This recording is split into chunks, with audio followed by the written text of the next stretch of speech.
Hello cuties, this is ताना Singla here और आज मैं तुम्हें बताने वाली हूँ कि तुम चंद 4 दिनों में अपनी सारी की सारी एसएसटी का सिलेबस कैसे कंप्लीट कर सकते हो, प्लस रिवीजन भी कर सकते हो और एक अच्छा स्कोर भी मार सकते हो। Like you could genuinely score 80 out of 80 अगर तुम ये सारे टिप्स को फॉलो करते हो। Without any further delay do subscribe the channel, क्योंकि हमारे जल्दी से 900 सब्सक्राइबर्स होने वाले हैं और आने वाली वीडियोस तुम्हारी मिस ना हो। तो without wasting any much time let's start the video. तो लेट मी कैटेगराइज फर्स्ट की एक तो ये स्टूडेंट्स जिन्होंने एनसीईआरटी को एक बार कर रखा है और एक वो स्टूडेंट्स जिन्होंने अभी तक बुक्स को हाथ भी नहीं लगाया, like you haven't done NCERT even once. तो सबसे पहले बात करते हैं उन स्टूडेंट्स की जिन्होंने अभी तक एनसीईआरटी को एक बार भी नहीं करा है। तो मैं तुम्हें बता दूं कि एसएसटी का एनसीईआरटी के बिना कुछ भी नहीं है, but you have to manage these 4 days efficiently. और एक बार और बता दूं, ये 4 डेज वो डेज नहीं है जो तुम्हें एग्जाम गैप के बीच में मिल रहे हैं। ये अभी जो टाइम पीरियड चल रहा है उनमें से 4 डेज हैं। Like you have to save those 4 days for your revision और उसमें तुम्हें जेन्युइनली रिवीजन ही करनी है ताकि तुम वेल प्रिपेयर्ड हो जाओ अपने एग्जाम को देने के लिए।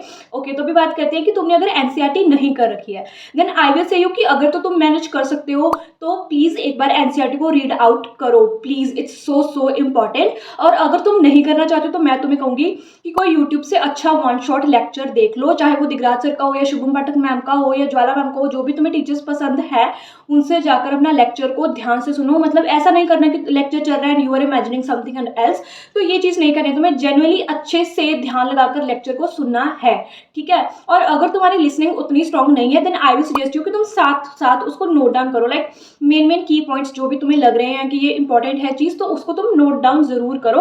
और अगर तुम्हारी लिसनिंग अच्छी है then I will say you to avoid writing down, क्योंकि इससे तुम्हारा बहुत ज्यादा टाइम भी सेव हो जाएगा, ठीक है। तो तुम इस पॉइंट पे ऑलमोस्ट उन स्टूडेंट्स के बराबर हो जाओगे जिन्होंने एनसीईआरटी को एक बार तो कर ही रखा है। Now let me tell you कि तुम्हें आगे क्या करना है।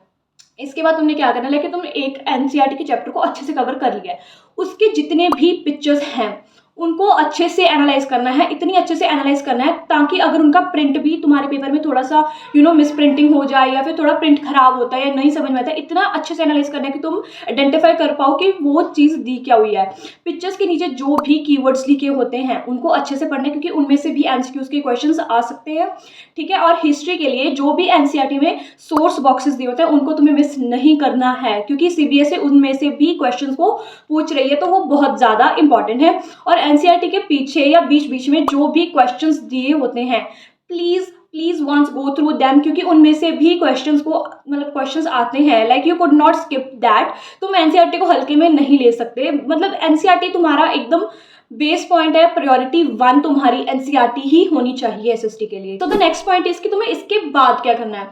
So I will say you if you are weak at MCQs please practise MCQs, क्योंकि तुम अपने 20 मार्क्स गवा नहीं सकते। Like you could not wait there for cheating. Please cheating के सहारे मत ही रहना। Like you could ask MCQ and all, ये चीज का रिस्क तो बिल्कुल मत लेना। प्लीज एमसीक्यूज को अच्छे से प्रैक्टिस करके जाना, स्पेशली असर्शन एंड रीजन का लास्ट ईयर भी ये केस हुआ था कि सीबीएसई ने क्या करा था, ऑप्शंस को चेंज करा था। Like they were not regular options की, है ना। ऑप्शन ए है कि that A and B are true and it is the correct explanation, और बी ऑप्शन है ये, तो वो ऐसे नहीं पूछा हुआ था सीबीएसई ने। तो उन्होंने क्या करा था, ऑप्शंस को चेंज करा हुआ था। लाइक जो ए ऑप्शन है उसको सी में कर दिया, डी में कर दिया, तो ऐसे चेंजेस हुए। तो तुम्हें अच्छे से उनको देखना है और उसके बाद ही अपनी आंसर शीट पर लिखना है, ठीक है। और उसके बाद मैं तुम्हें कहूंगी कि हिस्ट्री के लिए जो भी इवेंट्स दिए होते हैं एक शीट लो, पेन उठाओ, क्रोनोलॉजिकल ऑर्डर के अकॉर्डिंग, ठीक है। जो भी इवेंट्स हुए हैं उनको नोट डाउन करो ताकि एमसीक्यू में जो आता है ना क्रोनोलॉजिकल ऑर्डर,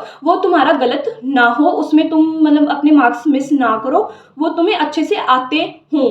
उसके बाद आई विल से यू कि केस स्टडी बेस्ड क्वेश्चंस को जरूर से प्रैक्टिस करो, क्योंकि अभी क्या हो रहा है कि डायरेक्ट आंसर तुम्हें वो पैराग्राफ में से नहीं मिलता है कई बार। तो तुम्हें नॉलेज होनी चाहिए उस चैप्टर के रिगार्डिंग, क्योंकि कई बार क्या होता है उस टॉपिक के रिलेटेड तुम्हें क्वेश्चन पूछ लिया जाता है, तो वो भी तुम्हें आना चाहिए, ठीक। उसके बाद आई will say you, I don't know ये चीज़ तुम्हें पता थी या नहीं, मैं तुम्हें कहूंगी कि है ना गूगल पर सर्च करो जाकर that important questions then your chapter name and at the last search PW, ठीक है। मैं कोई यहाँ पर प्रमोट नहीं कर रही हूँ, मुझे भी कल रात ही पता लगा, so I am just genuinely sharing it, क्योंकि ये अच्छा है, ठीक है। वहाँ पर लिस्ट निकल जाएगी तुम्हारे पास इंपॉर्टेंट क्वेश्चंस की, वो भी section wise, section A B C D and E. Section A में तुम्हें मिल जाएंगे एमसीक्यूज उस चैप्टर के रिगार्डिंग, ठीक है। बी में मिल जाएंगे 2 मार्कर जो भी क्वेश्चंस होंगे इस चैप्टर के related, then 3 marker and 5 marker, and at the last you will get case study, ठीक है। इंपॉर्टेंट क्वेश्चंस के अराउंड तुम्हें मतलब जरूर पढ़ना है, उनमें से तो प्लीज गो थ्रू एक बार कर ही लेना।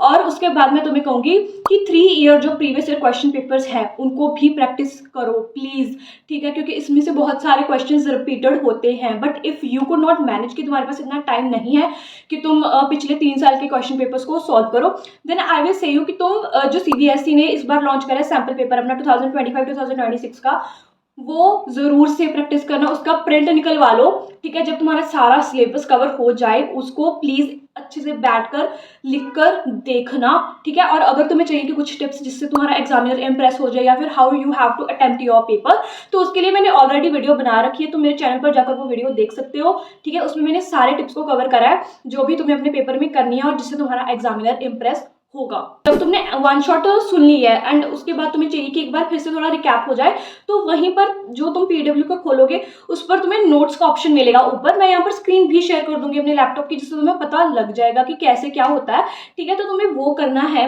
मतलब अच्छे से वो तुम्हें रीड आउट करने हैं। और जो भी तुम्हारा पेपर जब तुम अटेम्प्ट कर रहे हो उसमें तुम्हें क्या करना है कि जो कीवर्ड्स है उनको अंडरलाइन करना है। लाइक इससे क्या होगा है ना, तुम जब कीवर्ड्स अंडरलाइन करोगे तो एग्जामिनर तुम्हारे कीवर्ड्स को रीड आउट करेगा, उसे लगेगा कि हाँ अच्छा लिखा हुआ है। लाइक जो जनरली अच्छे मेन हाईलाइटिंग से कीवर्ड्स होंगे उन्हें तुम पेंसिल से अंडरलाइन कर देना, ठीक है। और for economics I will say you कोशिश करना अपने आंसर को फ्लो चार्ट्स के जरिए, माइंड मैप्स के जरिए ही अटेम्प्ट करना। इससे क्या होगा एग्जामिनर पर अच्छा इंपैक्ट पड़ता है, ठीक है। और यू नो पेपर चेक करना is very much easier in flow charts, ठीक है। और उसके बाद तुम्हें क्या करना है, मैप्स को जरूर से प्रैक्टिस करना, जियोग्राफी के जितने भी मैप्स हैं उन्हें अच्छे से रिवाइज करना है तुम्हें। Like I will say you कि सबसे पहले जब तुम रिवीजन करने बैठो सबसे पहले तुम लाइक वन शॉट देख लेना।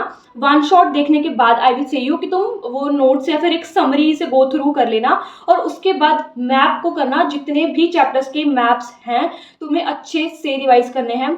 उन मैप्स के रिगार्डिंग मतलब उस स्पेसिफिक लोकेशन के रिगार्डिंग जो भी क्वेश्चन बनता है तुम्हें आना चाहिए, क्योंकि अभी क्या हो रहा है कि तुम्हें मैप दिया जा रहा है, उसके ऊपर क्वेश्चन दिया जा रहा है कि ये इवेंट कहाँ पर हुआ था, तो तुम्हें पता होना चाहिए कि कैसे होगा, ठीक है। और आई डोंट थिंक कि तुम अगर इतना सब कुछ कर लोगे उसके बाहर तुम्हें मतलब कहीं से भी रिवीजन करनी पड़ेगी, क्योंकि इससे बाहर आई डोंट थिंक कि पेपर आने वाला है, और जेन्युइनली आएगा भी नहीं, क्योंकि सारा का सारा पेपर एनसीईआरटी से ही फ्रेम हो रहा है। बट इफ यू वांट कि तुम और ज़्यादा प्रैक्टिस करो, like you have still time कि तुम कर सकते हो, then I will say you go for Oswal के सैम्पल पेपर्स, या फिर जो भी बुक है तुम्हारे पास क्वेश्चंस वगैरह की, वो तुम जरूर से रीड आउट करो। लाइक इट्स इंपॉर्टेंट कि तुम है ना जितना हो सको उतने क्वेश्चन से तुम्हें लाइक पता लग जाए कि किस तरह के क्वेश्चंस किस चैप्टर से फ्रेम होते हैं। Now the next point is कि जो चीज़ें तुम्हें नहीं याद हो रही, like for example geography, so I will say you go for mnemonics. इससे क्या होगा, like we could say about that chapter जिसमें है ना सारे बेल्ट्स दिए हुए, लाइक ओडिशा का बेल्ट, दुर्गा बस्तर बेल्ट, वो सब। So I will say you go, like I am giving you one example, go through old dogs baths medley, O for Odisha वाली बेल्ट, ठीक है। तो इस तरह तुम्हें पता होना चाहिए कि क्या चीज़ है, ये तुम गूगल कर लेना, तुम्हें अच्छे से हर एक चीज़ के मेमोनिक्स मिल जाएंगे। जो चीज़ें तुम्हें नहीं याद हो रही उनका कोशिश करो कि तुम ट्रिक्स के जरिए याद करो, और जो वो बेल्ट्स वगैरह दी हुई हैं या फिर जो भी दी हुई कहाँ पर कौन सी माइन है, या फिर ये चीज़ें मोस्टली एमसीक्यूज में पूछी जाती हैं। सो क्वेश्चंस में इसका उतना रोल नहीं होता है, फिर भी तो तुम्हें वो चीज़ भी आनी चाहिए, क्योंकि तुम एमसीक्यूज में से भी मार्क्स मत कटवाना।